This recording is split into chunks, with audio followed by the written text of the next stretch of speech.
வென்று காட்டிய இந்திய வீராங்கனைகள். 2025ஆம் ஆண்டிற்கான மகளிர் ஒரு நாள் உலகக்கோப்பை வென்றது இந்திய அணி. இறுதிப் போட்டியில் தென்னாப்பிரிக்க அணியை 52 ரன்கள் வித்தியாசத்தில் தோற்கடிச்சு 52 ஆண்டுகளுக்கு பிறகு மகளிர் உலகக்கோப்பை முதலா இந்திய அணிகளோட கைகளுக்கு வந்திருக்கு. இந்திய அணியோட கேப்டன் யார் அப்படின்னா ஹர்மன் பிரீத் கவுர். இதில் முக்கியமாக பிளேயர் ஆஃப் த டோர்னமெண்ட் இந்திய வீராங்கனையான தீப்தி சர்மா அவர்களுக்கு கொடுக்கப்பட்டிருக்கு.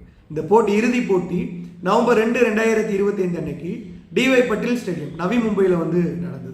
இதில் முக்கியமாக 1973 மகளிர் உலகக்கோப்பைகள் நடந்துட்டு இருக்கு. 2005, 2017 இந்தியா ரன்னர் ஆனாங்க, பட் வின்னர் ஆக முடியல. 2025 அந்த கனவு நனவாயிருக்கு. இப்போ 2025க்கான மகளிர் உலகக்கோப்பையை இந்தியா மற்றும் இலங்கை சேர்ந்து தான் நடத்துச்சு.